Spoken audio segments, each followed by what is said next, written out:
کبھی آپ ضرورت محسوس کریں نا، نفسیاتی طور پہ آتی ہیں اسٹیجز زندگی میں یہاں آنے کی ضرورت ہے، لیکن ایکسرسائز کے ساتھ، لنگر کے کھانے کے ساتھ۔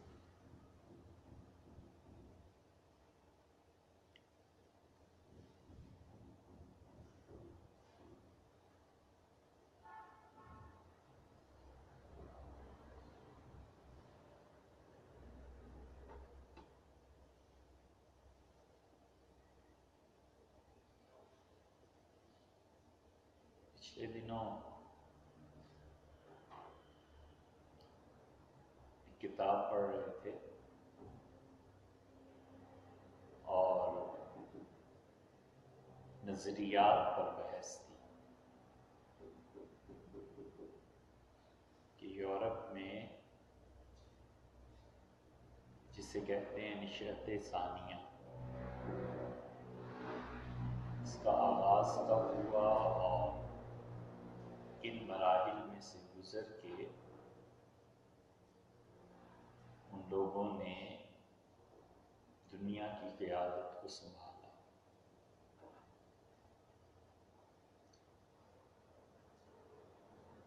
اور اس کو پڑھنے کی ایک وجہ یہ بھی تھی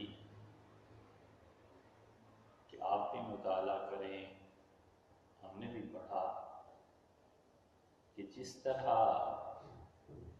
اب اس ملک میں بڑے سے بڑا سانحہ کچھ بھی ہو جائے، مذہبی طبقے کو کوئی اہمیت نہیں دیتا۔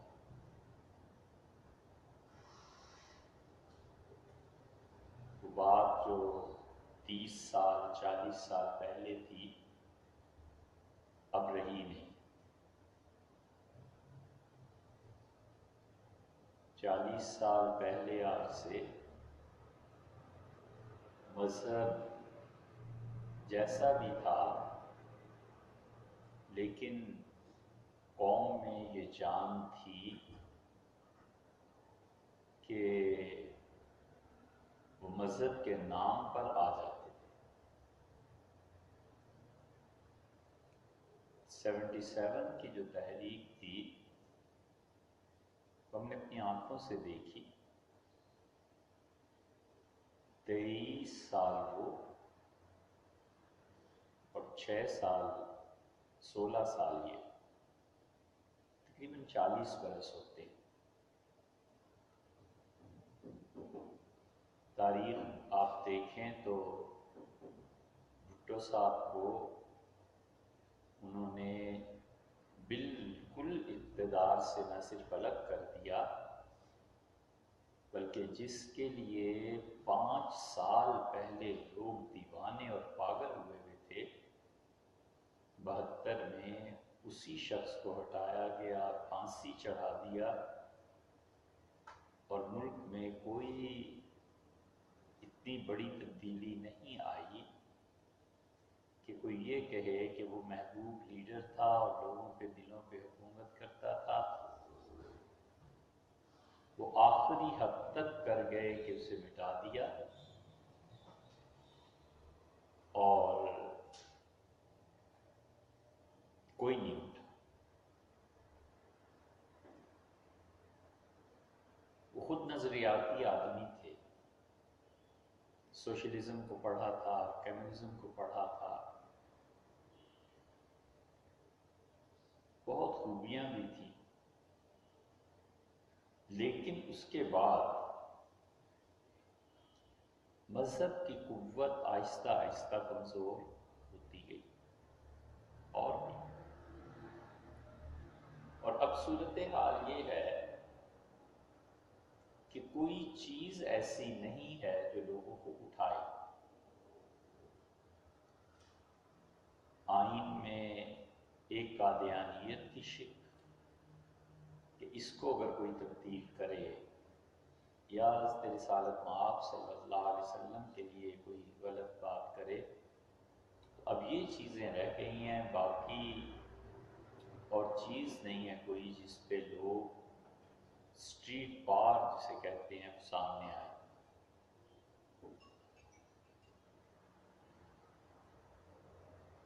تو اس لیے یہ جو موجودہ نسلیں ہیں آگے چل کر جرمنی سے یہ تحریک شروع ہوئی اور پوپ نے اپنی منصب اور اپنی بادشاہی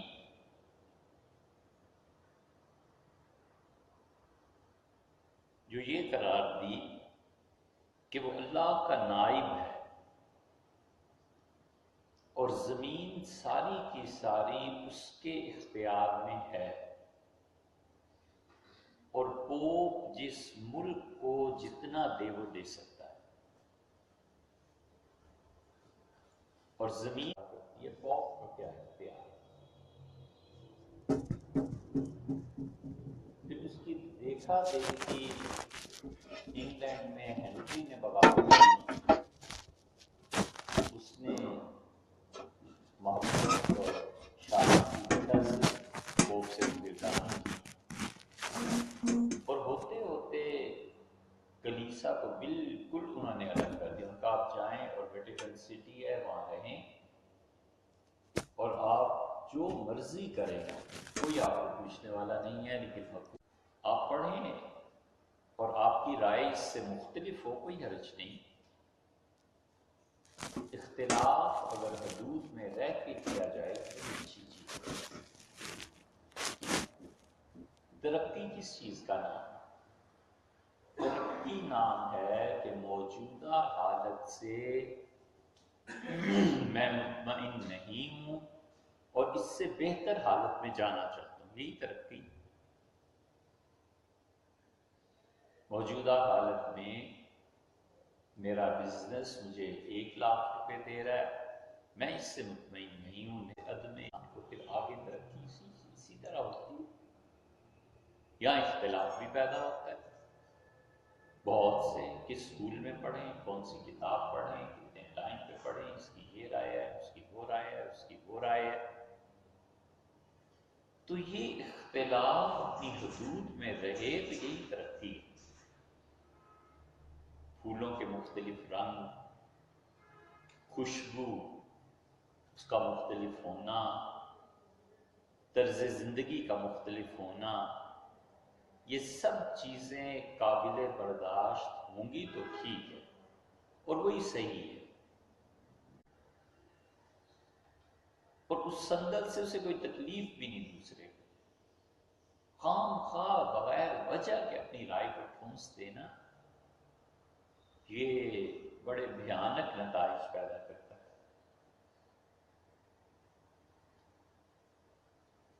بہت سی چیزوں میں مناسب حد تک آزادی چاہیے ہوتی ہے اور دینی چاہیے.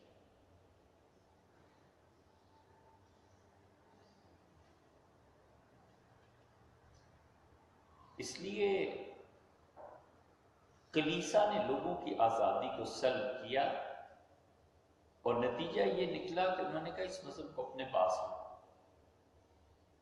تو خیال آیا کہ اس کی تاریخ کو پڑھنا بھی چاہیے. تو ایک دوست سے مشورہ کیا گیا، اس کے لٹریچر تو انہوں نے بتایا. آج کل اور بھی آسانی ہے، انٹرنیٹ پہ آپ ڈالیں تو آپ کو پوری لائبریری مل جاتی ہے کسی بھی ٹاپک پہ.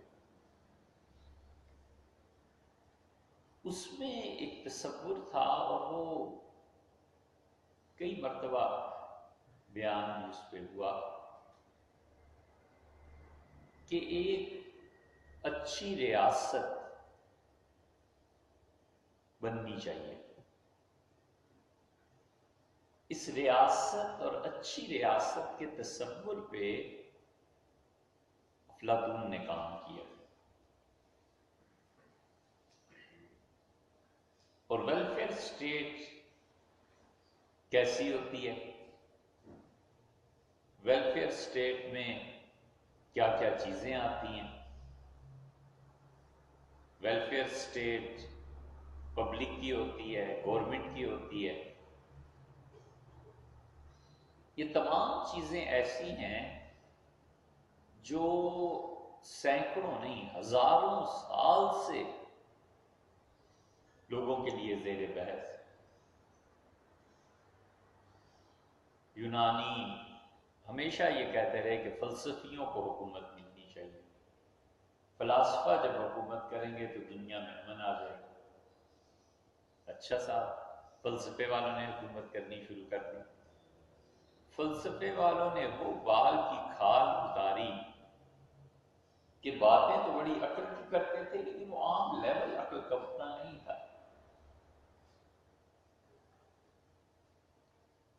لطیفہ سمجھیے لیکن ہے حقیقت.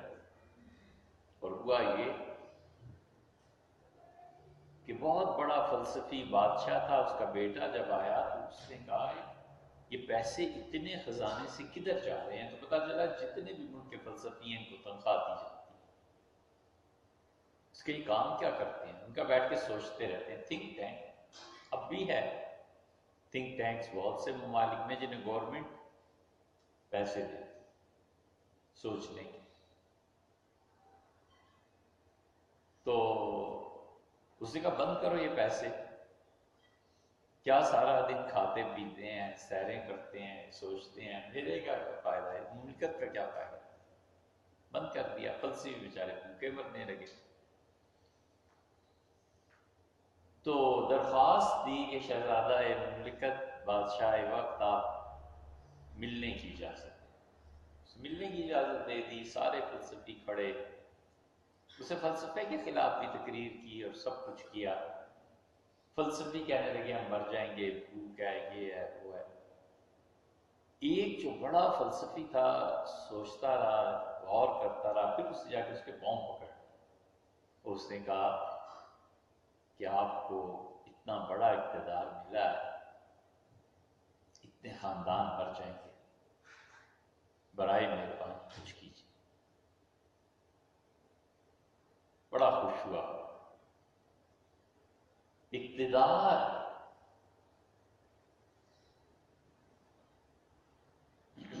اور دولت بڑھ جانے کے جو لازمی اثرات پیدا ہوتے ہیں، بارش کا لازم اثر یہ ہے کہ جہاں پہ گرے اسے گیلا کرے. روشنی اور حرارت کا لازمی اثر ہے کہ جہاں پہ پڑے وہاں پہ آپریشن. یہ دولت اور اقتدار کا لازمی اثر یہ ہے کہ جہاں یہ آئے اور دل تنگ. یہ اس کا بڑا نیگیٹو پہلو ہے.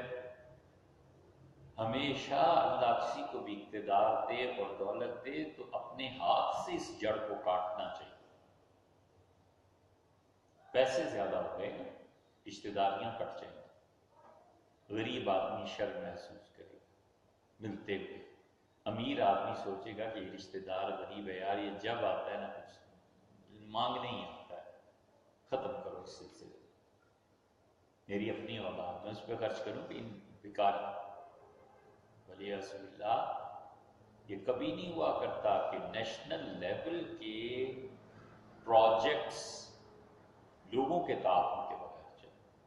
حضور صلی اللہ علیہ وسلم جیسا آدمی جو فاقے کرتا رہا، کسی کو کچھ نہیں کہا. جب روم سے ٹکر کا وقت آیا ہے عیسائیوں سے لڑنے کا اور پیسہ چاہیے تھا تو ممبر پہ بیٹھ کے اپیل کی اور کہا پیسے، اور لڑائی کے لیے گھوڑے تھے. حضرت عثمان رضی اللہ عنہ نے 700 گھوڑے حضور صلی اللہ علیہ وسلم کی خدمت میں پیش کیے اور عرض کیا کہ اللہ کے رسول 700 یہ جو مجاہد ہیں ان کا سارا خرچہ میرے ذمہ. اور وہ بھی قصہ یہ ہوا، اس اپیل پہ انہوں نے اٹھ کے کہا کہ اللہ کے رسول 100 گھوڑے میں دیتا ہوں، 100 مجاہدین کی خدمت میرے ذمہ. کَأَلَّمْ يَسْمَعْ، جیسے آپ نے سنا ہی نہیں. پھر عثمان رضی اللہ عنہ تھے، ان کا 200 اور مزید 300 ہو گئے. پھر انہوں نے دیکھا آپ نے جسے سنا ہی نہیں، پھر وہ اٹھے، ان کا اللہ کے رسول 300 ہو گئے. 3 تو 5 ہو گئے، 6 ہو گئے. پھر وہ اٹھے اور جو کچھ سونا اور چاندی اس وقت ان کے پاس سکے ہوتے تھے جیب میں تھا، سب جا کر جھولی میں ڈال دیا، کہا یہ بھی لے لیں اور 100 گھوڑے اور بھی۔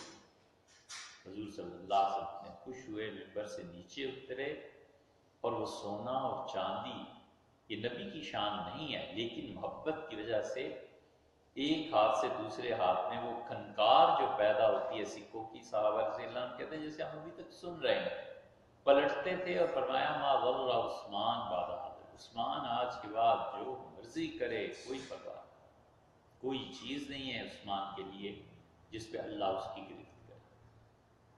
بہت بڑا احساس تھا ان کو۔ تو جس شہر میں ایسا آدمی رہتا ہو کہ 700 گھوڑے ایسے ہی اور مجاہدوں کا سامان دے دے، اور ادھر فاقہ ہے تو اس سے نہیں کہا، لیکن جب نیشنل لیول کی بات آئی تو فرمایا اٹھو۔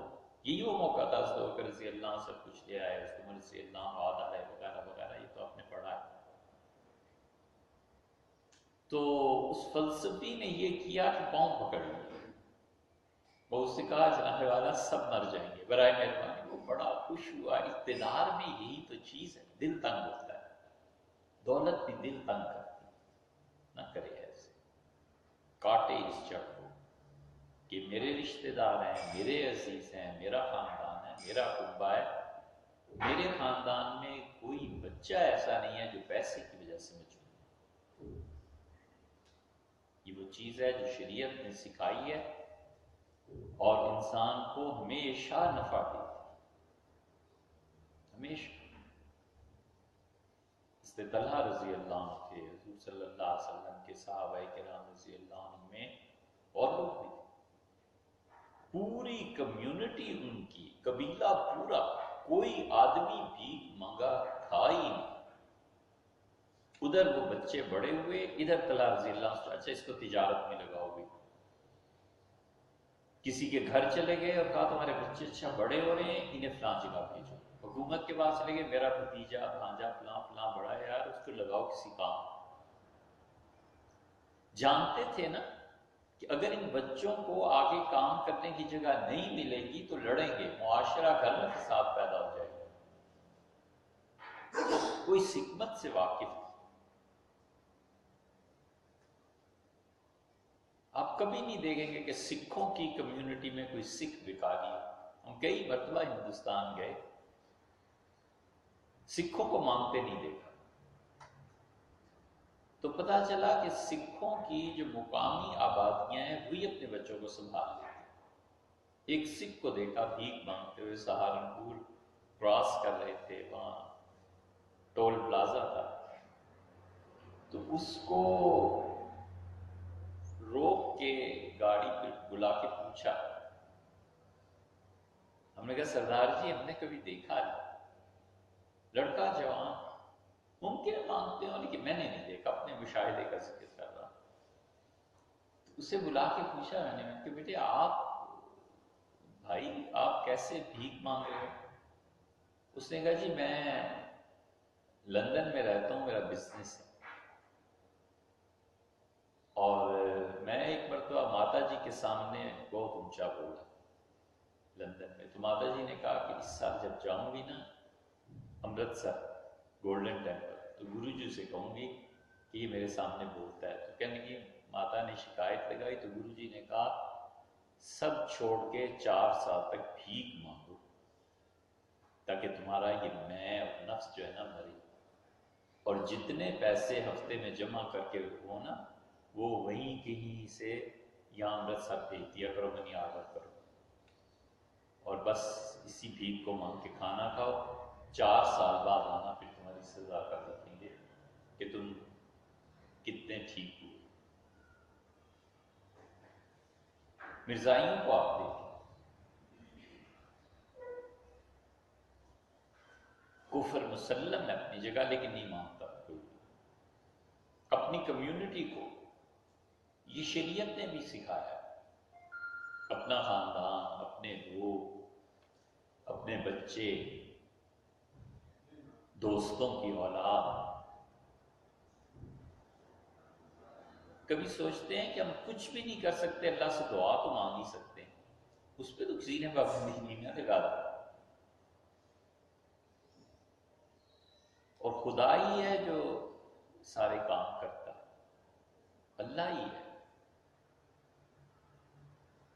تو وہ پیسہ تنگ دلی پیدا کرتا ہے، پیسہ رشتہ داری کو کاٹتا ہے. اقتدار ہوا، خوش آمد ہوئی نا. اس نے کہا، فلسفی ہو، کیا کرتے رہتے ہو، نہایت نکمے لوگ ہو، لیکن جاؤ، والد جو کچھ تمہیں دیتے تھے اس مہینے سے پھر شروع کر دیتے. فلسفی خوش بھی ہوئے اور باہر آ کے اسے لتاڑا. اس کا آپ مہا فلسفی اتنے بڑے، یہ آپ نے کیا کیا، فلسفے کی لٹیا ڈبو دی، اتنا برا کا، اتنی بری حرکت. تاریخ آپ کو کیا کہے گی، کیا لکھیں گے ہم لوگ کہ اب اتنے بڑے ہو کے پاؤں پڑ گئے محض پیسے کے لیے. یہ دنیا ایسی اور ایسی اور ایسی، اور آپ نے عزت لٹا دی اور عزت ڈبو دی فلسفے کی. اس نے کہا نہیں، دیکھو تم سب نے بات کی، میری بات سنو. اور وہ سن ہی نہیں رہا تھا. پھر آپ نے بات کی، پھر آپ نے وہ سن ہی نہیں رہا تھا. تو میں سوچتا رہا کہ اس کے کان کہاں ہیں، سن کیوں نہیں رہا. تو پھر مجھے غور کرنے سے پتا چلا کہ اس کے کان تو پاؤں میں ہیں. تو میں نے جا کے پاؤں میں پکڑ لیا، تو اسے سنا دیا. دیکھا پھر وہ کیسے مان.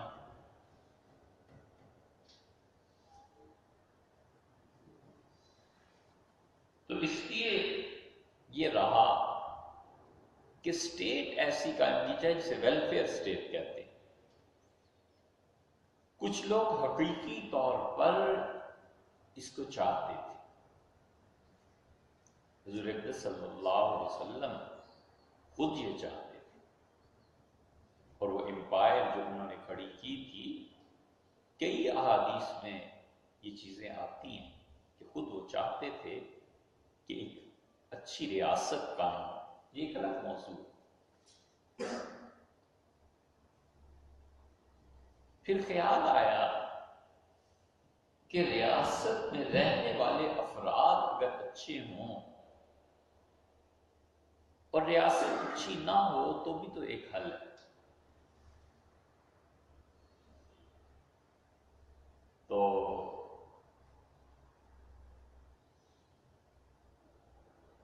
ان دنوں جب بھی فرصت ہوئی تو یہ سوچتے رہے کہ افراد اگر اچھے ہوں تو اچھی ریاست تشکیل پا سکتی. اور اسی کا ایک جز یہ ہے کہ ہم سب اپنے آپ پہ غور کریں اور ہم سب اپنے آپ کو سوچیں کہ اگر ریاست اچھی نہیں ہے، ملک میں انصاف نہیں ہے، ملک میں فلاں نہیں، ان ساری شکایات کے ہوتے ہوئے بھی ہمارا کیا کردار ہے. ہم اپنے پہ غور نہ کریں اور سارے جہان پہ غور کرتے رہیں، فائدہ کیا ہے. اگر اپنے پہ غور کر کے ان کمزوریوں پر قابو پا لیں تو وہ شاید فائدہ زیادہ ہے. آپ ہی پڑھیے، ممکن آپ اس نظریے سے اختلاف کریں، کوئی حرج نہیں، لیکن اس کی مثالیں آپ دیکھیں. معاشرے میں ہم لوگ کیا کرتے ہیں اور ہمیں کس چیز کو ختم کرنا ہے. ایک چھوٹی سی مثال آپ سوچئے. قرآن بار بار یہ کہتا ہے، اور شدید احتجاج اور سزا اور جہنم اور سب کچھ کہتا ہے اس واقعے کے یصدون اور راستوں کو روکتے ہیں. اللہ کی طرف جانے کی جو راہ ہے اسے روکتے ہیں یہ کافر. جبرن لوگوں کو مجبور کرتے ہیں کہ تم ہمارا مذہب قبول کرو. اور اسلام کا اپنا حال یہ ہے کہ وہ کہتا ہے لا اکراہ فی الدین. اصولی طور پر اسلام کو قبول کرنے پہ کوئی تم پہ جبر نہیں کر سکتا. قد تبین الرشد من الغی، اور ہدایت اور گمراہی کی راہیں بیان ہو چکی، واضح ہو چکی۔ وَمَن یکفر باللہ وَیَمْسِک بِالطَّاغُوتِ، اور جو اللہ کا انکار کرے اور شیطان کی راہ چلے وہ ایسا ہے، اور جو اللہ کو مانے اور شیطان کا انکار کرے اس کے لیے یہ کبھی بھی نہیں کہتا کہ جبر سے کسی کو، لیکن وہ کہتا ہے جب تم آ گئے ہو نا سوچ سمجھ کے، اب تم جا نہیں سکتے۔ اس کا کیا فلسفہ ہے وہ ایک الگ بات ہے، لیکن قرآن راستے روکنے پر بڑا شدید احتجاج کرتا ہے کہ کسی کی راہ نہ روکو، ترقی ہے اس کی راہ نہ روکو، نیکی کے کام ہے اس کی راہ نہ روکو۔ اور حضور صلی اللہ علیہ وسلم نے اس راہ روکنے کی ایک وہ تعبیر دی جو ہمیں عام معاشرتی زندگی میں پیش آتی ہے، اور وہ یہ سکھایا کہ کسی ایسی جگہ پر پارکنگ کر دینا، خود رک جانا کہ لوگوں کی راہ تنگ ہو جائے، اس پہ احتجاج کیا۔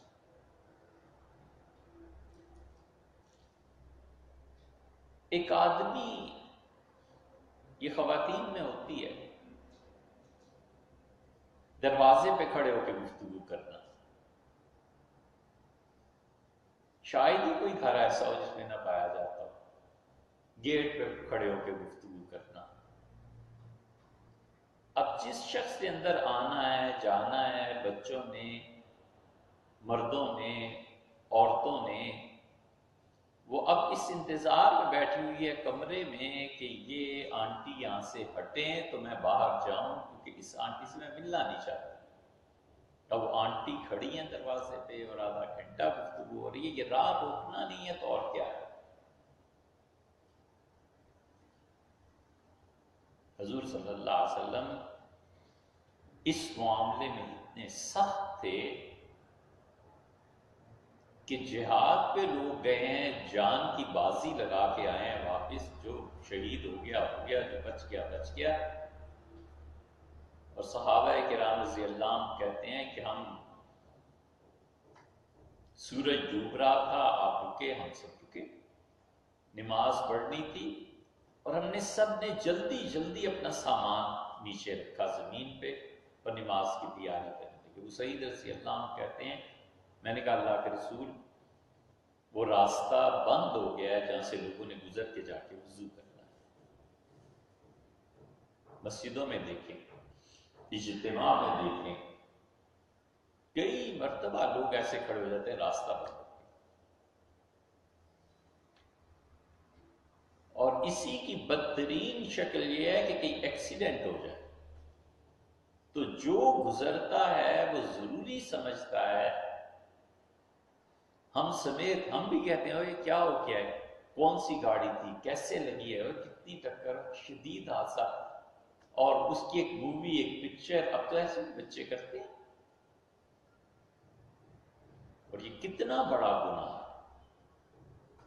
ابو سعید رضی اللہ عنہ کہتے ہیں میں نے آ کے عرض کیا کہ اللہ کے رسول، لوگوں نے اپنا سامان ایسے رکھا ہے کہ راستہ تنگ ہو گیا، اب نہ جاؤ اور میری طرف سے اعلان کرو اور انہیں کہو کہ جو راستہ روکنے کے سبب بنے ہیں، جنہوں نے راستہ روکا ہے، فلا جہاد اللہ، اس گناہ کی وجہ سے اللہ نے ان کا سارا جہاد کا ثواب غارت کر دیا۔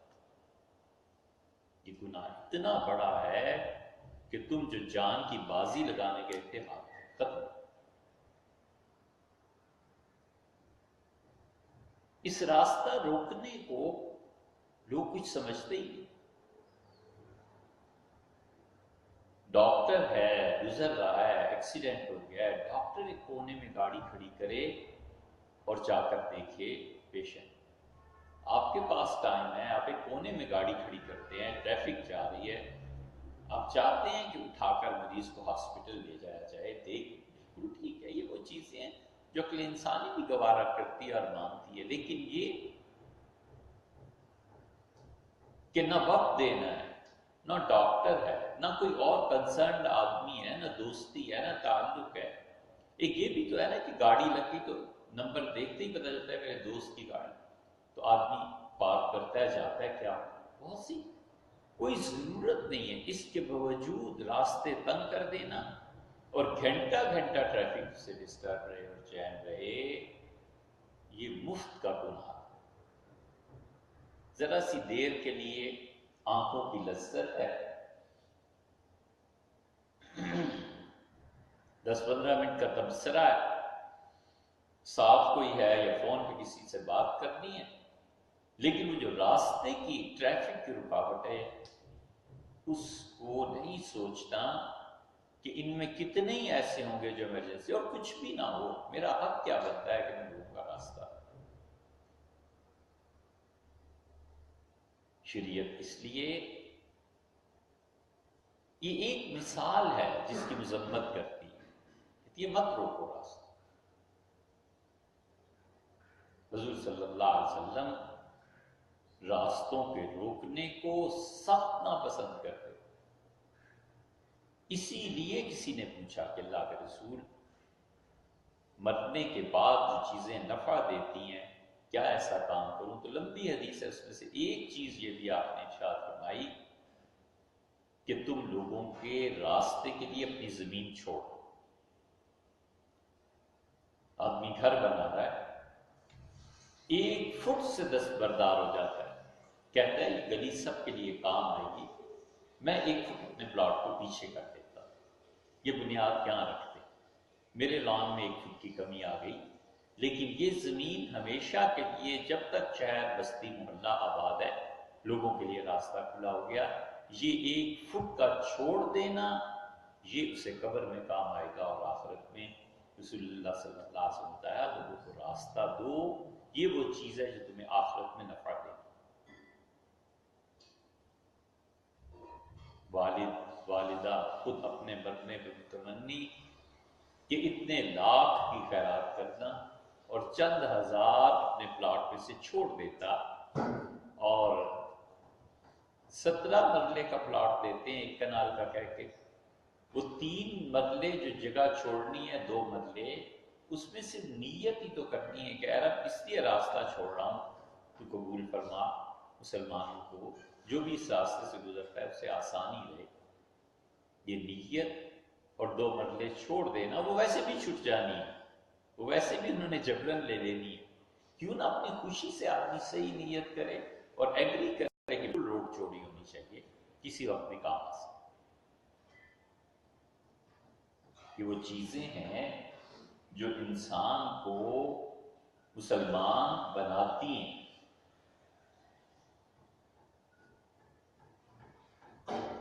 مسلمان بنانا اس لیے کہا ہے کہ اللہ کی مخلوق کے ساتھ نیکی کرنا چاہے وہ کافر ہی کیوں نہ ہو، اس سے کبھی کبھی قبولیت اسلام تک کی توفیق ملتی۔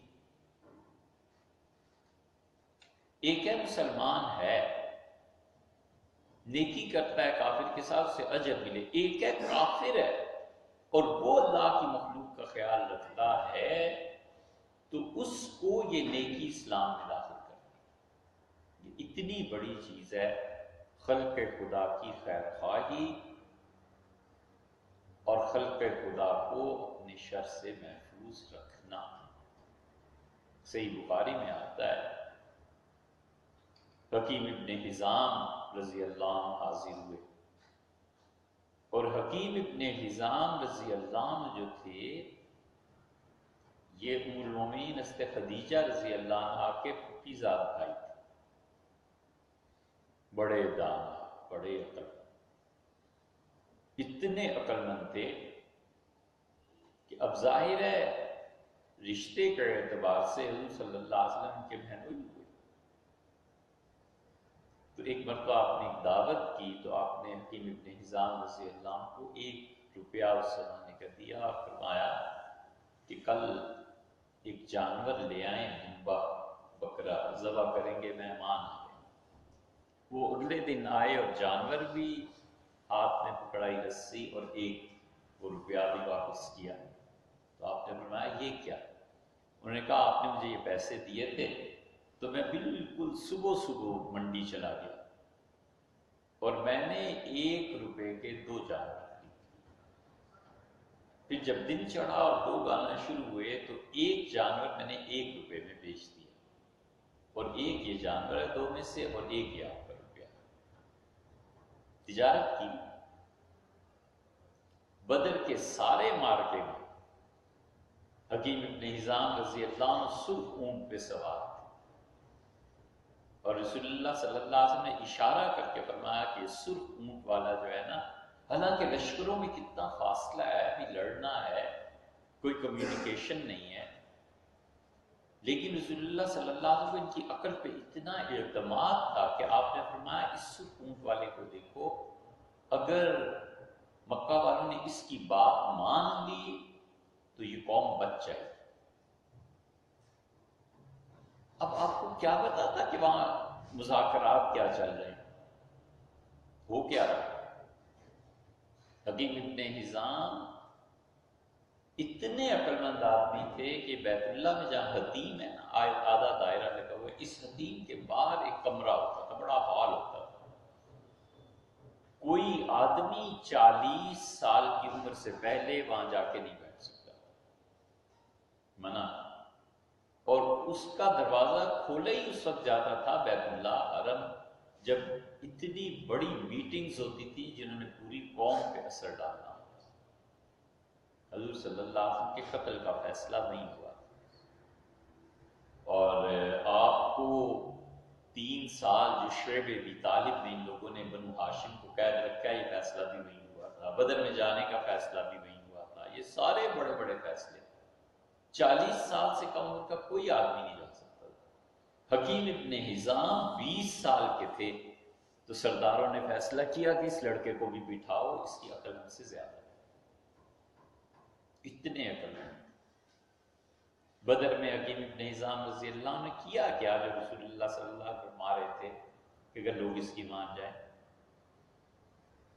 عمر کے قتل کا بدلہ لینے آئے تھے یہ مکہ والے، این لڑائی شروع ہونے سے پہلے حکیم ابن حزام چلے گئے اس کے پاس، بھائی کے پاس، عمر کا جو بھائی تھا، اس نے کہا یار جنگ کے لیے تو آ گئے ہیں، لڑیں گے، لیکن میں تمہیں ایک بات کہوں، آپ کے بھائی کے خون کا مسئلہ ہے جس کے لیے ساری قوم اٹھ کے آئی، اس لڑائی کے بعد کیا ہوگا؟ اگر ہم جیت گئے تو فلاں فلاں فلاں فلاں آدمی مرے ہوئے پڑے ہوں گے، ان کے چہرے دیکھ کے یہ فلاں کی پھوپھی کا بیٹا ہے، فلاں کے چچا کا بیٹا ہے، یہ اس کا ماموں ہے، یہ اس کا چچا ہے، کیا خوشی ہوگی، کیا لوگ کہیں گے کہ ہم اٹھے اور ہم نے اپنے ہی خاندان کے لوگوں کو مار دیا، کیا؟ اور اگر معاملہ برعکس ہوا اور یہ لوگ جیت گئے تو وہ تو جس ایمان کا دعویٰ کرتے ہیں، اسلام کو اس نشے میں سرشار ہیں، وہ کہیں گے ٹھیک ہوا جو کچھ ہوا، اللہ ان کے لیے بڑا کافی ہے۔ تو دونوں صورتوں میں ہمارا ہی نقصان ہے۔ میں ایک مشورہ دوں، عمر کا قتل ہو گیا ہے، وہ لوگ کہتے ہیں کہ غلطی سے قتل ہو گیا، ان کا ارادہ نہیں تھا۔ جب ان کا ارادہ نہیں تھا اور کہتے ہیں غلطی سے ہم سے تیر چل گیا ہے، اور نبی صلی اللہ علیہ وسلم بھی ان کے یہ کہہ رہے ہیں، تو میں ان سے جا کے کہتا ہوں کہ آپ ایک آدمی کی دیت 100 اونٹ دیں اور ہم دونوں چلے جاتے ہیں، میں 100 اونٹ لا کے تمہیں دے دیتا ہوں، اگر وہ نہ کرتے ہیں میں دے دیتا ہوں اپنے پاس سے، یار نہ کرو، اس کا فائدہ کچھ نہیں، اس کی سمجھ میں بات آ گئی۔ کہتے تم سچ ہو، بالکل ٹھیک ہے، ہم یوں ہی کر لیتے ہیں، لیکن جو ہمارا سردار ہے اس کو منع کر۔ ابو جہل کے پاس گیا، ابو جہل نے گالیاں دی، اس نے کہا کہ یہ تو وہ کہہ سکتا ہے جو ایسا ہو، بہت کچھ سنا ہے۔ حکیم چپ سنتے رہے اور انہوں نے کہا یہ جو انجام ہونا ہے نا سردار، اس کو دیکھو آگے ہوگا۔ ابو جہل نے بھی صحیح ترک کا پتا کھیلا، باہر آیا خیمے سے، اسے زور سے آواز سے واہ ہائے امر تیرا خون، بس لوگ اٹھ کھڑے۔ اب کسی کو کیا پتا کہ مذاکرات تین آدمیوں کے درمیان کیا چل رہے ہیں، لوگ اٹھ کر او ہوا جو کچھ کے ہوا۔ حکیم ابن حزام رضی اللہ عنہ جب مسلمان ہوئے ہیں تو ان کا اللہ کے رسول، میں اپنے کفر کے زمانے میں جتنے حاجی آتے تھے بڑے مالدار تھے، حتیٰ کہ سیدنا عمر رضی اللہ عنہ کے دور میں حضرت عمر رضی اللہ عنہ ان کے جو وظیفہ حکومت نے مقرر کیا تھا، خود ان کے گھر گئے دینے کے لیے، انہوں نے نہیں کیا، ان کا مجھے ضرورت ہے۔ حضرت عمر رضی اللہ عنہ خود تشریف لے گئے، فرمایا رکھیو کا نام مجھے ضرورت ہے۔ پھر حضرت عمر رضی اللہ عنہ نے جمعے کے خطبے میں کہا کہ لوگوں یہ حکیم بیٹھا ہے، میں پیسے لے کے گیا ہوں اور اس نے نہیں لیے، ایسے نہ ہو کہ قیامت میں خدا مجھ سے پوچھے کہ میں نے اپنی رعایا میں سے اس فرد کا خیال نہیں رکھا، میں نے خیال رکھا ہے تم گواہ رہنا، یہ اپنی بے نیازی کی وجہ سے، استغنا کی وجہ سے، دولت کی وجہ سے کہتا ہے مجھے ضرورت نہیں لیتا۔ حضرت عثمان رضی اللہ عنہ کے دور میں ایک آدمی کہتا ہے میں آیا مدینہ منورہ میں، بڑا تنگ دست تھا، تو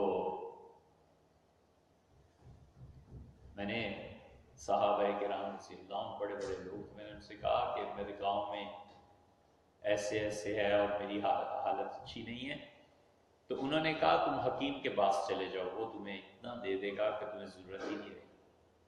کہتے ہیں میں حکیم رضی اللہ عنہ کے پاس گیا، اور میری ساری بات سنے، ان نے کہا چل پڑا۔ تو حکیم اپنے اونٹ پہ سوار تھے اور ان کے ہاتھ میں ایک لمبا گرز تھا لوہے کا، اس کے آگے ہک لگی ہوئی، تو ایک ڈھیر سے گزرے اور انہوں نے ہک سے ایک کپڑا اٹھایا اور اپنے غلام کی طرف پھینکا کہ اسے دھو لو اور رکھ لو۔ تو میں نے سوچا جو آدمی راستے میں پڑا ہوا کپڑا نہیں چھوڑتا، اس نے مجھے کیا دینا ہے، یہ تو اتنا بخیل ہے۔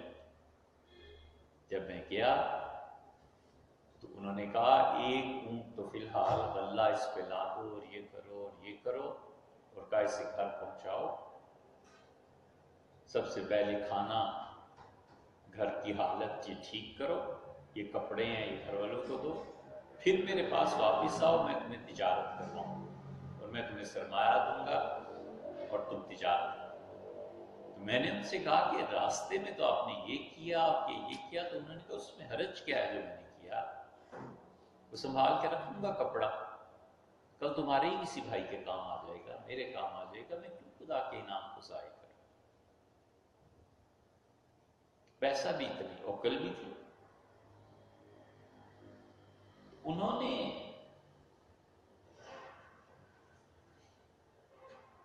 ایسی بات سے بات یاد آتی ہے، دلی گئے، جہاں ٹھہرے تھے وہاں ہندو عورتیں بوڑھیاں محلے میں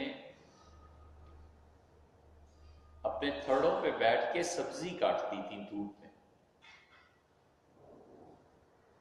تو روزانہ ہی کہیں نہ کہیں جانا ہوتا تھا۔ تو ایک دن مٹر کے چھلکے کاٹ رہی تھی، تو ہمیں تجسس ہوا، آپ نے ایسے ہی پوچھا ایک بڑھیا سے، کہا جی یہ کیا کر رہی ہیں؟ تو پہلے تو دیکھتی رہی، پھر وہ شاید سمجھ گئی کہ یہ اجنبی آدمی ہوگا، ان کا کل دانے پکائے تھے، چھلکے سے بھاگ کے رکھ لیے تھے، آج چھلکے پکائیں گے، اور اوپر سے اس کی جھلی اتار کے اس کو پکا رہی تھی۔ تو اب اس میں حرج کیا ہے، بات تو وہی ہے، ہمارے یہاں شاید ایک گھر میں بھی ایسا نہیں ہوتا۔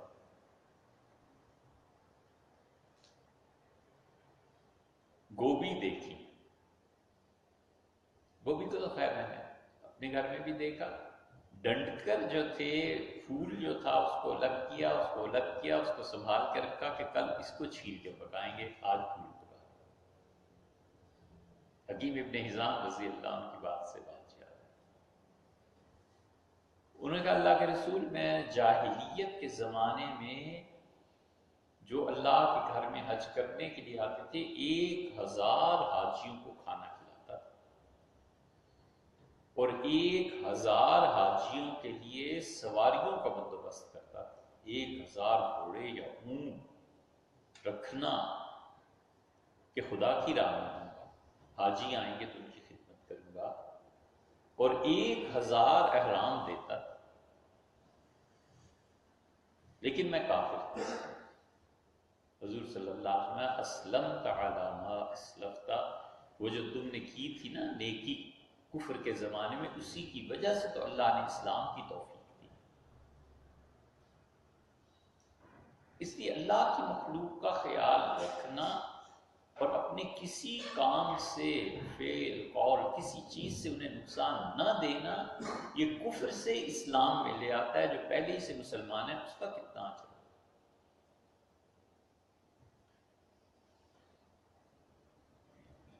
ایک دوسری مثال پہ غور کرنا چاہیے۔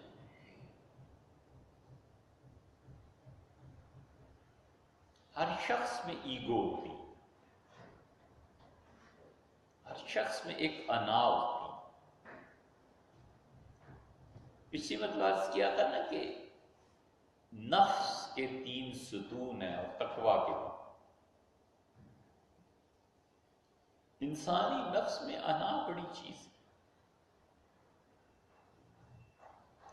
کبھی کسی کی ایگو کو نہیں چھیڑنا چاہیے، کبھی کسی کی انا بالکل اس کے قریب بھی نہیں پھٹکنا چاہیے۔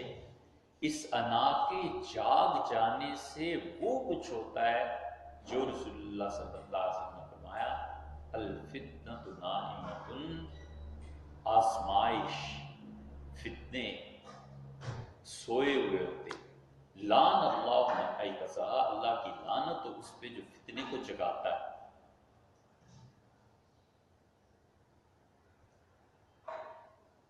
غور سے یاد رکھنا چاہیے، سننا چاہیے کہ ہر شخص میں انا ہوتی ہے، اور کسی شخص کی انا کو چھیڑنے سے ایک فتنے کو بیدار کرتا ہے۔ اور رسول اللہ صلی اللہ علیہ وسلم الفتنۃ نائمۃ، فتنہ جو ہے نا آزمائشی، یہ سوئی ہوئی ہوتی ہے۔ لعن اللہ من ایقظھا، اللہ کی لعنت پڑے جو اس فتنے کو بیدار کرتا ہے۔ پتہ ہے کہ ان کے گھر جائیداد کا تنازع ہے، جان بوجھ کے ان کے گھر جا کر اس تذکرے کو چھیڑنا تاکہ لڑائی پڑے۔ یہ فتنہ سو رہا تھا، 2 سال سے لوگ خاموش تھے، نئے سرے سے اس موضوع کو چھیڑنا، یہ ان لوگوں میں فرمایا لعن اللہ علیہ، اللہ کی لعنت ہو جو اس فتنے کو جگائے۔ ایک آدمی جاہل ہے، نہیں اسے کچھ پتا، وہ کہتا ہے نماز میں ایسے نہیں ایسے ہے۔ مولوی صاحب اسے کہیں کہ تم جاہل آدمی، تمہیں کیا پتا ہے؟ اس کی انا کو جگانا ہے، اس کی انا کو چھیڑنا ہے۔ مسئلہ اس حکمت سے بیان کرے کہ اس کی انا پہ زد نہ پڑے۔ تنہائی میں بات کی جا سکتی ہے،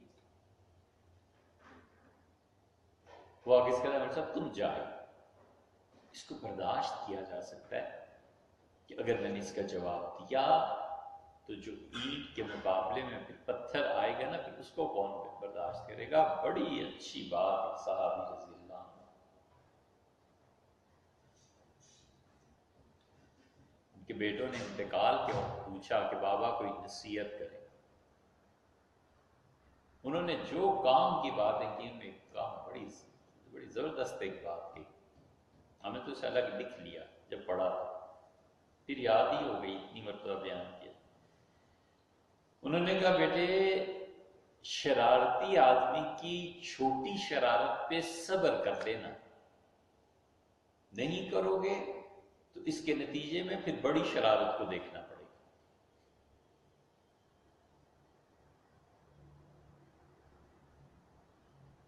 شریر آدمی کے چھوٹے شر پہ صبر کرتے ہیں،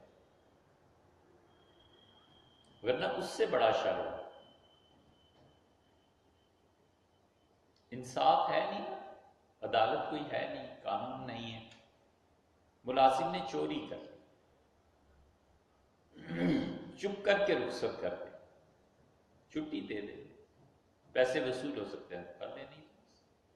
اب اسے ذلیل کرنا اور مارنا، نتیجہ اس کا یہ نکلے گا کہ وہ ساری مارکیٹ میں جا کے بدنام بھی کرے گا، پیسے بھی لے گا اور بدنامی ویسی بھی.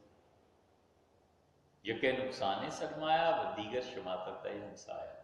ایک تو وہ فارسی کا محاورہ ہے، چوری ہو گئی تو کسی نے کہا اب چیختے کیوں نہیں، بولتے کیوں نہیں؟ اس نے کہا کہوں تو حکومت کو کہوں جو پیسے دلائے، حکومت تو دلائے گی نہیں. اس کا چیخو تو صحیح. اس نے چیخوں. ایک تو سرمایہ کا نقصان ہوا، دوسرے لوگ جب آ کے پوچھیں گے کہ آپ نے کنڈی کیوں نہیں لگائی تھی تو اپنی شرمندگی ہوگی کہ میں نے کیوں نہیں کنڈی لگائی. لوگوں کو ہنسنے کا موقع بھی فراہم کروں اور سرمایہ تو پہلے ہی چلا گیا، یہ کون سی عقل مندی کی بات ہے؟ تو خاموش رہوں زیادہ اچھا.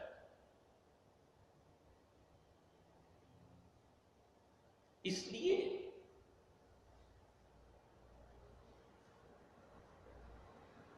جس کو ترقی دینی ہو نا، جس کی خواہش پوری کرنی ہو، یہ حکمت کی بات ہے. بیٹا کہتا ہے نا ابا گاڑی لے دیں، بابا موٹر سائیکل لے دیں، یہ کر دیں، یہ کر دیں. ایسے موقعوں پہ پیسے بھی دے دیے اور ساتھ اس کی کسی کمزوری کی کو بھی، بیٹے پیسے دے رہا ہوں لیکن یہ جو آپ کی عادت ہے نا دیر تک سونے کی، مجھے بڑا برا لگتا ہے. موٹر سائیکل خرید، لیکن یہ جو عادت ہے نا ہر بات کی جو بڑی بری بات، رکھنا ہے پھر اسے اپنے ساتھ. اور جس کو نہیں رکھنا نا اور رخصت ہی کرنا ہے تو خاموشی سے اس ساتھ پورا کیا جاؤ. کہ نصیحت سے چڑے گا کیا سمجھو، ساتھ رکھنا ہے، ترقی دینی ہے تو ترقی کے دیتے ہوئے تنبیہ کر دینا کہ اپنی اس کمزوری کو دور کرو. تو وہ سن لیتا ہے کیونکہ اسے خوشی جو ہوتی ہے اس بات کی کہ میری ترقی ہو گئی، آج 50,000 روپے مل گئے، تو میٹھی گولی ہو جاتی ہے. نفس انسانی ہے، اس انسان کے نفس میں یہ بڑی قبیح چیز ہے کسی کی ایگو چھیڑنا، تنگ کرنا. نہ کرے، فتنہ بیدار ہو جاتا ہے اور اس کے نقصانات وہ بہت شدید ہوتے ہیں. اسی لیے قرآن کہتا ہے الفتنۃ اکبر من القتل. اور لوگوں یہ فتنے جو ہے نا، فتنہ جس کو کہتے ہیں آزمائش کو، جانچ کو، ایگزامینیشن. کسی آدمی کو بلی پہ چڑھا دینا اس کی ایگزامینیشن، وہ تو پھر اپنے آپ کو کور کرے گا جیسے بھی کرے گا. قرآن کہتا ہے قتل سے بدتر چیز، قتل تو مارا، ختم ہوئی بات. اور قتل تو نہ کیا لیکن اس کی جو چھپی ہوئی کمزوریاں ہیں جنہیں وہ چھپا رہا ہے، دوسرے نے اس کو لا کے انٹرنیٹ پہ ڈال دی. اب اس سے کیا ہوگا؟ فتنہ پھیلے گا، ہر آدمی اس میں مبتلا ہو جائے گا. یہ آپ کا میڈیا اس وقت دنیا میں فتنے پھیلا رہا ہے.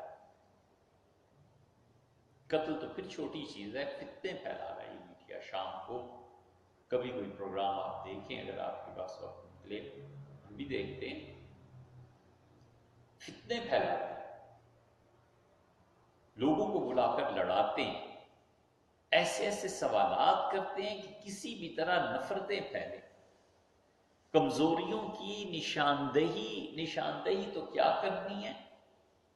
وہ چیزیں جس سے ذلت ہو، تذلیل ہو. نتیجہ یہ کہ وہ لڑ پڑتے ہیں بلائے ہوئے آپس میں، اور یہ خوش ہو رہا ہوتا ہے کہ اچھا ہے لڑو.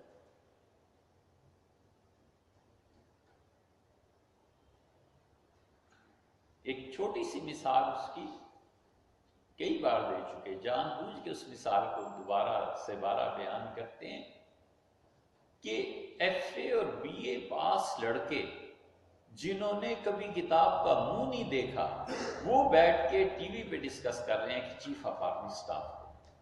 یا اللہ، یہ تمہاری اوقات کیا ہے؟ تم سے پوچھنا کس نے ہے؟ تمہاری اس بحث کا فائدہ کیا ہے؟ تمہیں حق کیا پہنچتا ہے؟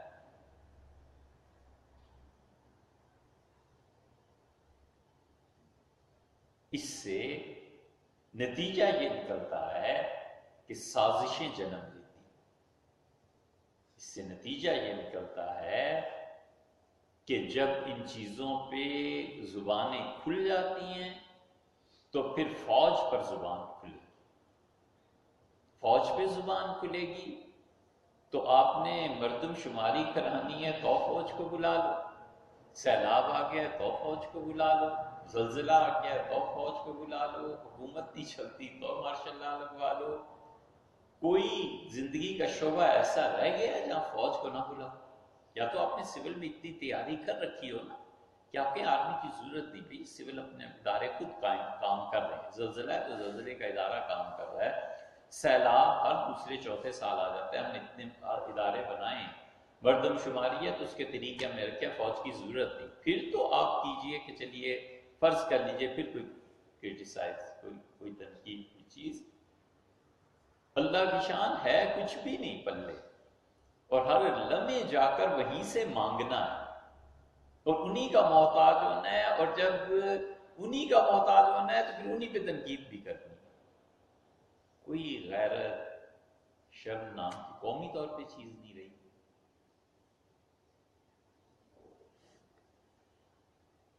آج کل جیسے خشک سالی ہے نا، بارش نہیں ہو رہی، ہوتا رہتا ہے. ہندوستان میں ایک قصبہ تھا، بارش تھی، تو ایک آدمی تھا، وہ ایک پنڈت برہمن کے پاس گیا، کہا پنڈت جی آپ جانتے ہیں بارش ہو نہیں رہی اور بجائی کا موسم آیا ہے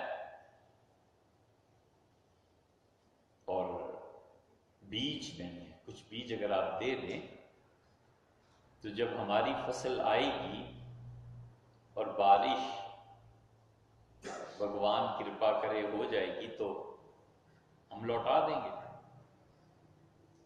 اس سے کہا اچھا اس وقت تو مصروف ہوں تو کل آ جانا. کتنا بیج چاہیے؟ پنڈت سے بتا، پنڈت نے لکھ لیا، اس کا کل آنا، اتنا بیج لے جانا. وہ 3-4 دن بعد آیا. اس نے کہا پنڈت جی وہ بیج آپ نے وعدہ کیا تھا. تو اس نے کہا کہ بیج تو میں دے دوں، ہے میرے پاس، لیکن تمہارا حال یہ ہے کہ تمہیں اتنی زمین کی فکر ہے کہ جو کام کل کا تھا تم نے میرا وقت برباد کیا، کل میں سوچتا رہا کہ تمہیں دوں گا، تم نے ذرا قدر نہ کی، اور 3-4 دن بعد اب آئے ہو. یہ تو حال ہے تمہارے لینے کا، اور جب تم نے دینا ہوگا تو اس وقت مجھے کتنا تنگ کرو گے. تو لینے کے وقت آ رہا ہے، جب اپنے گھر سے چیز دے رہا ہوں، جب تمہیں واپس لوٹانا پڑا مجھے تو مجھے کتنا تنگ کرو گے، اس لیے چھٹی کرو. یہ اس لیے مثال یاد آئی ہے کہ ابھی تو سول میں کوئی ادارہ نہیں ہے اور یہ بیٹھ کے چیف اور یہ اور آرمی یہ کر رہے ہیں. اگر ادارے ہوتے سول میں مضبوط تو پھر یہ کیا کرتے؟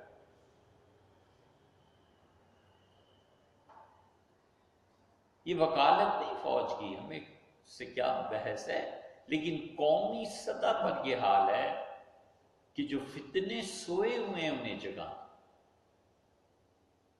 دشمن کے ہاتھ میں خود ہتھیار دینا کہ لو ہمارے خلاف یہ ویپنز یوز کرو.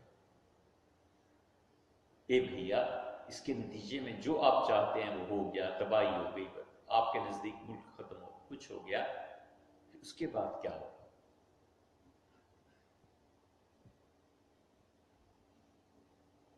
مندروں میں جانا اور محض اپنے ووٹ پکے کرنے کے لیے ہندوؤں جیسے کام کرنا، آرتی چڑھانا، یہ پولیٹیکل لیڈرز ہی کر رہے ہیں سندھ میں. اگر آپ نے یہی کچھ اس مملکت میں کرنا ہے تو آپ کو آزادی لینے کی ضرورت کیا تھی؟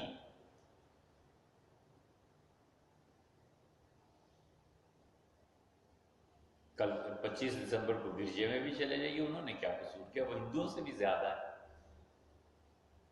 اور اس سے پتہ چلتا ہے کہ ان لوگوں کے دل میں اسلام کی کتنی اہمیت ہے۔ مطلب ایمان کے دعوے کے ساتھ شرک تک کی رسومات ادا کرنا کون سی غیرت ہے، کون سی کوئی شرم حیا ہے؟ اور ان کی بھی منطق سمجھ نہیں آتی۔ اگر ووٹ کے لیے سب کچھ کرنا ہے تو آپ کیجئے، دیوالی ہولی بھی کھیلیے، پھر آپ عیسائیوں کو کیوں محروم کرتے ہیں؟ 25 دسمبر کو گرجے میں بھی جائیے، پھر آپ اس سے بھی نیچے اتریے ووٹ کے لیے۔ لاہور یا اسلام آباد میں، لاہور کیا جانے برامام کے عرس میں بھی آئیں، پھر 10 محرم کو گھوڑے کے نیچے سے بھی آپ کو گزرنا چاہیے۔ آخر وجہ کیا ہے کہ گھوڑے کے جلوس میں شرکت نہیں کرنی، برامام میں نہیں جانا اور مندر میں جانا ہے اور پاک پتن جانا ہے، وہاں قبر پہ جا کے چوننا ہے، سب کچھ کرنا ہے، تو 4 دن بعد ہی تو محرم آ رہا ہے، جیسے یہ جیسے وہ، وہاں آپ گھوڑے کے لیے کیوں نہیں تشریف لے گئے؟ وہ بھی تو آپ ہی کے ووٹر ہیں، وہ بھی تو آپ ہی کا ملک ہے۔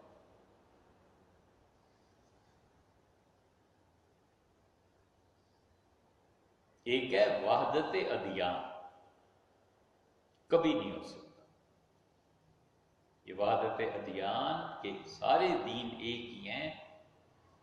کہ بڑے بڑے بادشاہ آئے اور ٹکریں مار کے مر گئے، نہیں کر سکے، وہ بھی نہیں سکتا۔ رام اور رحمان ایک ہی ہو جائے، اسلام اور ہندوازم ایک ہی ہو جائے، کبھی نہیں ہو سکتا۔ بڑا بڑا زور مارا اکبر نے، اللہ بخشے بیچارہ آخر ہار گیا، واللہ عالم۔ لیکن جہانگیر نے لکھا اس کے بیٹے نے کہ والد کا جب انتقال ہو رہا تھا تو والد نے کہا شیخ الاسلام کہاں، ہمیں بلاؤ۔ بلایا میں نے، تو انہوں نے کہا آپ چپ کیوں کھڑے ہیں، سورہ یاسین پڑھیں، میرا آخری وقت۔ اور پھر جہانگیر نے کہا کہ والد نے کلمہ پڑھا، والد نے دین کی باتیں کی، ایسے ایسے شہادت دی، گواہی دی اللہ کی وحدانیت کی، حضور صلی اللہ علیہ وسلم جیسے دوسرا کلمہ پڑھتے۔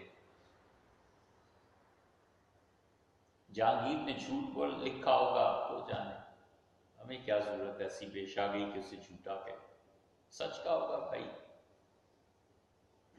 لیکن اس نے اپنی جوانی میں زور مارا، اسی لیے علامہ اقبال کہتے ہیں کہ دادا کی روح پوتے میں آ گئی تھی، یعنی اکبر کے بیٹے ہوئے جہانگیر، جہانگیر کے بیٹے ہوئے شاہ جہاں، اور شاہ جہاں کے بیٹے دارا شکو نے بڑی کوشش کی اورنگزیب کے مقابلے میں کہ سارے دین ایک ہیں۔ تو علامہ نے فارسی میں کہا کہ دارا کی روح اصل میں وہ اکبر کی تھی، دادا کی روح پر دادا کی پوتے میں آ گئی۔ روح دارا قریب، کچھ ایسے الفاظ ہیں، دیکھنا فارسی کے کلام میں علامہ نے کہا نہیں ہو سکتا، کبھی بھی نہیں ہو سکتا کہ سب کے دین ایک ہی صورت ہے سیکولرزم، کوئی دین ہی نہ رہے۔ اور تیسری صورت ہے اپنا جو بھی دین ہے اس پہ قائم رہنا اور دوسروں کو برداشت کرنا، بس سیدھی سی بات۔ آپ نہیں مانتے، مزارات پہ جانے کو مت چاہیے، لیکن دوسرے کو برداشت۔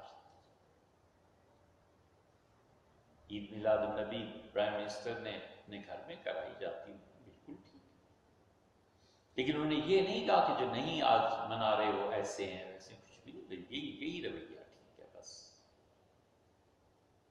ایک طرف آپ اپنی پارٹی اور لوگوں کو ایاک نعبد و ایاک نستعین پڑھ پڑھ کے سنائیں اور عمل آپ یہ کریں، تو آپ کیا سمجھیں؟ دونوں ہی ایک ہی چیز ہے،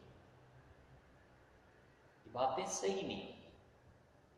اس کا نقصان یہ ہوتا ہے کہ عوام چاہے ووٹ دے بھی دے، جو سمجھدار طبقہ ہوتا ہے وہ جان جاتا ہے کہ یہ شخص کیسا ہے، نتیجہ یہ نکلتا ہے کہ پھر وہ رکاوٹیں بناتا ہے۔ کہتا ہے اس جیسے آدمی کے پاس اگر اقتدار اور طاقت آ جائے یہ تو ملک کو ڈبو دے گا. آپ خود پڑھیں، بڑی بڑی زبردست بات، ہمیں بڑی اچھی بات کہ ہم بڑی چھانٹ کے نا، جسے کہتے ہیں نا ریڑھی لگاتے ہیں، بڑے خوبصورت پھل بیچنے والا، ہم بڑا چھانٹ کے آپ کے سامنے ایک چیز رکھتے ہیں، بڑی پسند ہے. آپ خود پڑھیں. جب ہندوستان نکل رہا تھا ہاتھ سے اور شاہ جہان بادشاہ مغلوب تھے اپنی اولاد کی محبت، خصوصاً دارا جب بھاگا ہے اورنگزیب سے شکست کھا کے، تو شاہ جہان حالانکہ اورنگزیب نے انہیں محل میں نظر بند کر دیا تھا، 1,00,000 اشرفی اس زمانے کی اور ہاتھیوں پہ لاد کے بھیجی بیٹے کو کہ بھائی کے خلاف لڑو، آ جائے.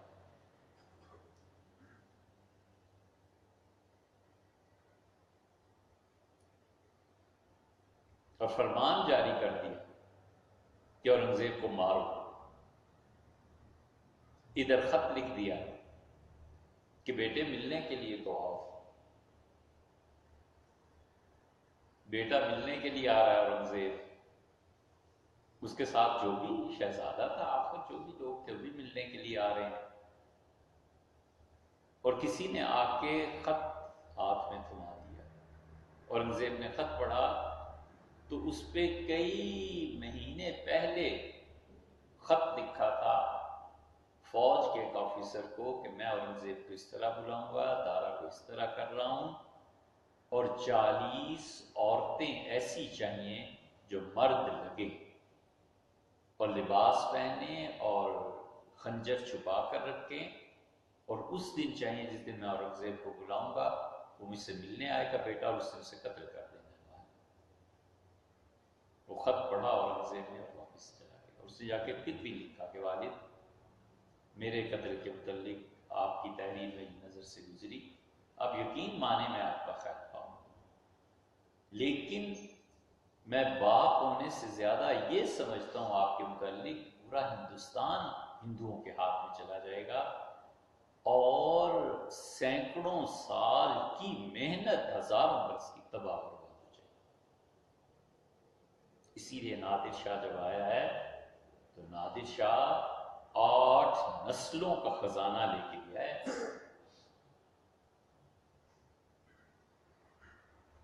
10,000 سے زیادہ ہاتھی اور گھوڑے اسے بلوائے. مغلوں کا سرمایہ اتنا تھا، خزانہ اتنا بڑا تھا کہ 10,000 سے کم جانور اٹھا نہیں سکتے، پورا لدوا کر لے کے گئے.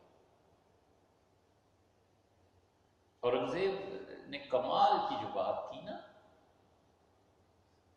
بڑی بڑی کمال کی بات، اس نے ہندوستان کی پوری سیاسی صورتحال کو لکھ کے اس نے خط لکھا بڑے بڑے فوجی سردار اور علماء اور مشائخ، اور کہا اس وقت یہ صورتحال ہے، والد کی ساری ہمدردیاں دارا شکوہ کے ساتھ ہیں.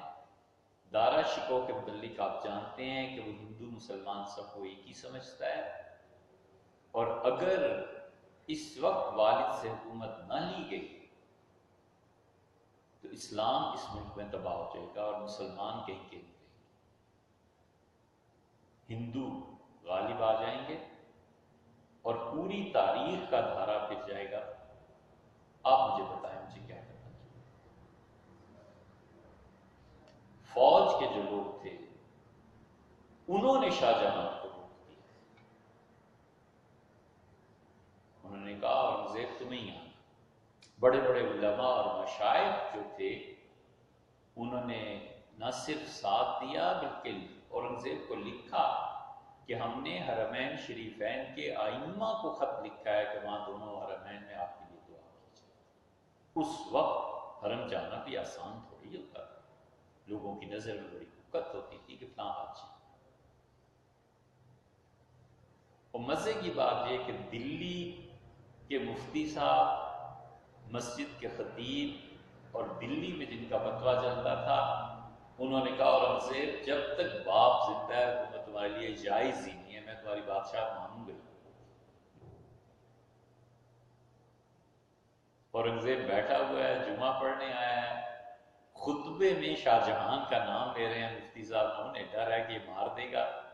اور کسی نے کہا اورنگزیب سے، انہوں نے کہا بس ان کی سوچ ہے، آزادی ہے، نہ مانے مجھے کیا پتا ہے، لیکن میں حضرت کو اپنے منصب سے نہیں ہٹا۔ کہا حضرت کا منصب ٹھیک ہے، مجھے وہ اہل نہیں سمجھتے نہ صحیح، لیکن باقی سارے تو اہل سمجھتے ہیں نا۔ یہ ٹھنڈک ہے مزاج، اس لیے یہ جتنے لوگ وحدت ادیان ووٹ لے لیتے ہیں، لیکن اس ملک میں جو سنجیدہ طبقہ سوچنے والا ہوتا ہے نا، وہ کہتا ہے اس کو حکومت دے دیں اور اس کو اقتدار دے دیں، یہ تو برباد کر دے گا ساری چیزوں کو، بالکل نہیں دیں، وہ رکاوٹ بن جاتا ہے، یہ نقصان ہو جاتا ہے۔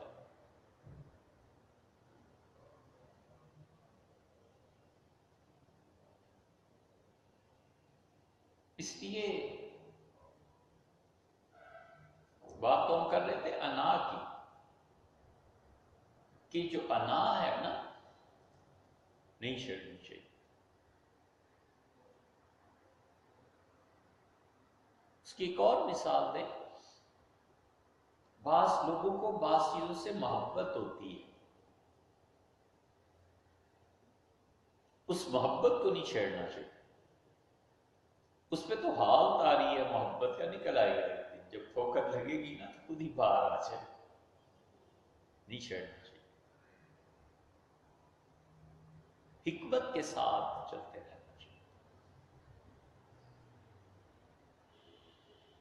لڑکا بیوی کی محبت میں گرفتار ہے، ابھی شادی ہوئی ہے، اس کی محبوبہ ہے، اب ماں اگر تنقید شروع کرے گی اس پہ تو بیٹے کا دل بھی خراب ہوگا اور حال اتر جائے گا جب اترے گا۔ بچے کو بڑی محبت ہے انجینئر فرض کر لو بننے، مناسب حد تک آزادی یہ بھی کیجیے اور ایک اور راستہ بھی رکھیے، اور اللہ پہ چھوڑ دے، دونوں ہی راستے ترقی کے ہیں، اس میں چلا جائے تو بھی ہے، اس میں چلا جائے تو بھی ہے، اور اللہ کو جو منظور ہوگا وہ ہو جائے۔ بسا اوقات اللہ اس چیز کو کر دیتا ہے کہ پورے خاندان کی خواہش ہوتی ہے اس کے برعکس، اور بسا اوقات بچے کی خواہش کے برعکس ہو جاتا ہے، لیکن پابندی ایسی شدید، کیا فائدہ؟ اس وقت وہ روکنا انا کو چھیڑنا نہ کرے، بغاوت بنتی ہے اس سے، بغاوت جب ہوگی ادب ختم ہو جائے گا، احترام ختم ہو جائے گا۔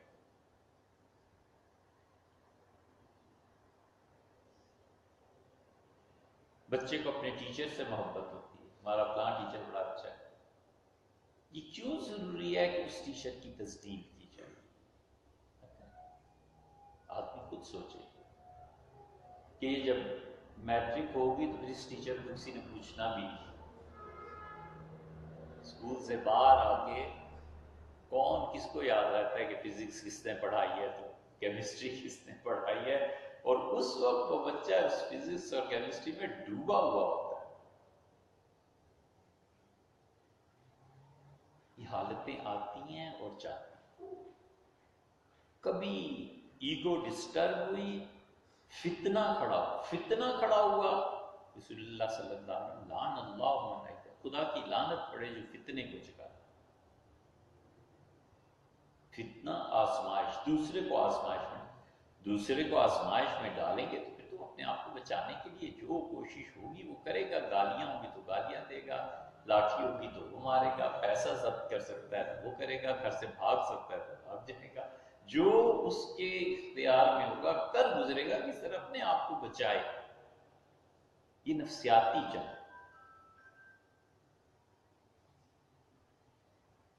اور ہم اب تک اس بات کے قائل ہیں کہ انسانی نفسیات کو جتنا اچھا مسلمان صوفیہ نے سمجھا ہے نا، صوفی کے علاوہ اب تک ان کے پائے کے آدمی نہیں آئے۔ صوفی عمل کی بجائے محرک پہ غور کرتا ہے، اور مفتی عمل پہ غور کرتا ہے۔ مفتی عمل پہ فتویٰ لگاتا ہے کہ چوری ہے، ہاتھ کاٹو۔ صوفی کہتا ہے چوری کی وجہ فاقہ ہے، پیسہ دو، فاقے کو ختم کرو، چوری ختم ہو جائے۔ بس سیدنا عمر رضی اللہ عنہ کے 20 فیصلے اس بنیاد پر ہیں، نہیں نافذ کیا۔ فرمایا نا، یہ نہیں یہ کرو، یہ نہیں یہ کرو۔ سعد رضی اللہ عنہ لکھا ہے کہ اس نوکر نے آئینہ چرا لیا ہے، چین کا آئینہ، چین کی چیز اس وقت بکتی تھی۔ سعد رضی اللہ عنہ لکھا ہے کہ حضرت اس کا ہاتھ کاٹ دیں۔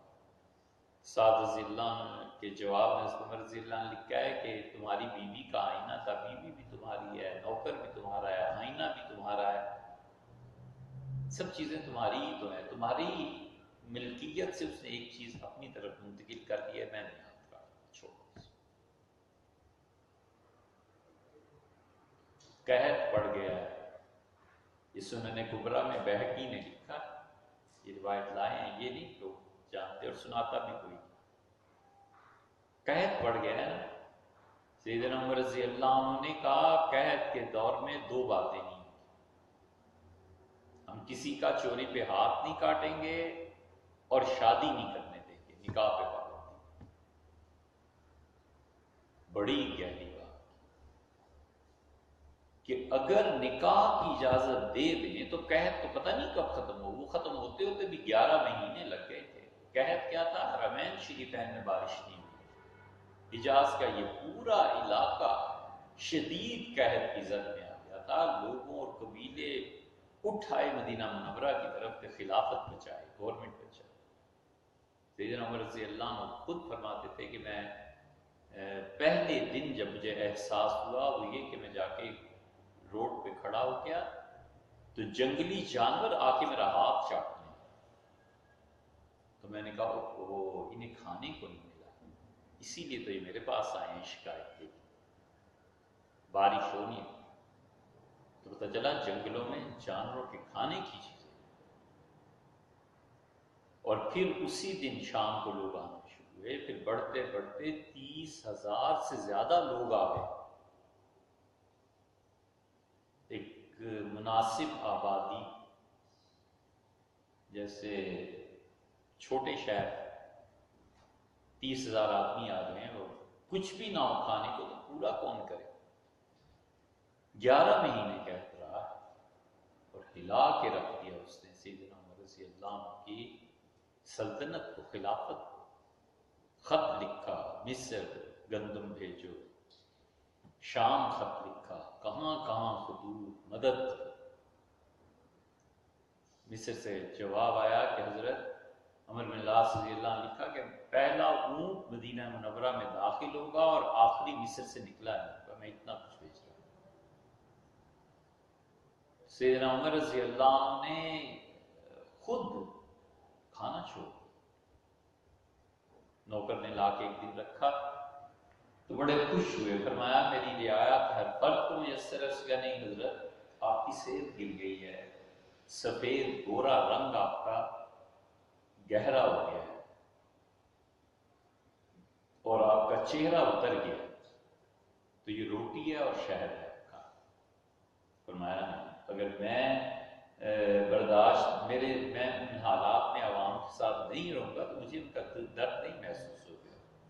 عوام لوگ سوکھی روٹی کھا رہے ہیں، میں بھی سوکھی کھاؤں، فرمایا مجھے پتہ چلے گا کہ کیا چیز۔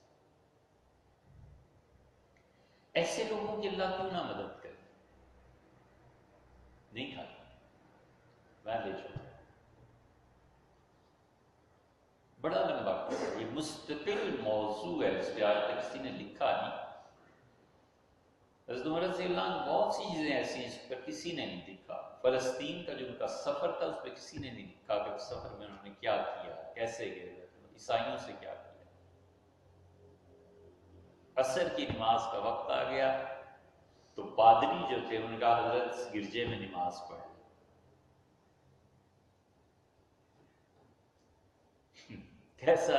کیسی حکمت کی بات. فرمایا میں اگر نماز پڑھ لوں نا تو میرے بعد آنے والی نسلیں تم سے گرجا چھین لیں گی، کہیں گی کہ نماز پڑھی ہے، بڑی مبارک جگہ ہے.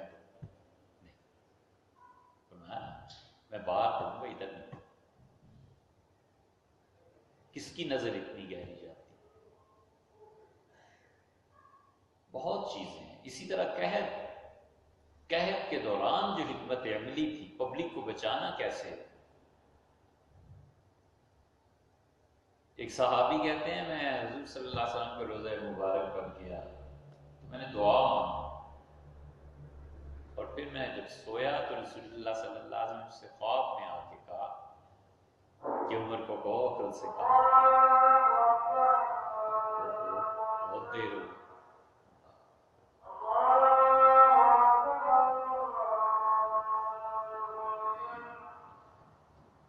نماز کے بعد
تو بہت سی چیزیں ان کی زندگی میں ہیں، لوگوں نے لکھا نہیں اسے. کوئی لکھتا کہ قحط میں انہوں نے کیا کیا، پابندی لگا. انہوں نے کہا ایک تو ہم ہاتھ کسی کا نہیں کاٹیں گے، جڑ اکھیڑتے تھے غلطی کی. کسی نے لکھا کہ میرے نوکروں نے چوری کی ہے، یہ بھیج رہا ہوں. حاتب رضی اللہ عنہ لکھا تھا ان کے ہاتھ کاٹ دیں. سیدنا عمر رضی اللہ عنہ نے فرمایا کہ اس سے پوچھو اپنے نوکروں کو اجرت کیا دیتا ہے، تنخواہ کتنی. انہوں نے لکھ کے بھیجا تو سیدنا عمر رضی اللہ عنہ کا اگر کوئی بدری نہ ہوتے میں تمہارا ہاتھ کاٹ دیتا. اتنی کم تنخواہ پہ لوگوں کو رکھا ہوا ہے. مراد نہیں چوری نہیں ہوگی تو اور کیا، فرمایا ان کی تنخواہیں بڑھاؤ. صوفی یوں کرتے. سیدنا عمر رضی اللہ عنہ نے کہا کیوں نکاح پہ پابندی؟ جانتے تھے کہ قحط تو ختم ہوگا نہیں، تو فرد کو غذا میسر نہیں، نکاح میں جب لوگ جمع ہو جائیں گے 100 200 400 تو ان کو غذا کہاں سے آئے گی. اور اگر اس کے نتیجے میں اولاد ہو گئی تو بچوں کو کھانا کون دے گا، مملکت کہاں سے لائے گی اتنا. نکاح پہ بھی پابندی اور اس پہ بھی. تو صوفی بنیادی طور پہ نا وہ جڑ پہ، مفتی وہ عمل پہ غور کرتا ہے. وہ کہتا ہے ہم قانون کے پابند ہیں بابا، ہم کیا کریں، آخر معاشرے کو چلانا ہے، قانون کی پابندی بھی ضروری ہے. اور جو دانشور ہے وہ کہتا ہے اس جڑ کو، وہ کہتا ہے غذا کی قلت کو ختم کرو، لوگوں کی ضروریات کو پورا کرو، اس کے نتیجے میں جو گناہ ہے وہ نہیں ہوگا. وہ کہتا ہے ہوا ہے تو منزل حاصل کرنا ہے، دونوں اپنا اپنا طے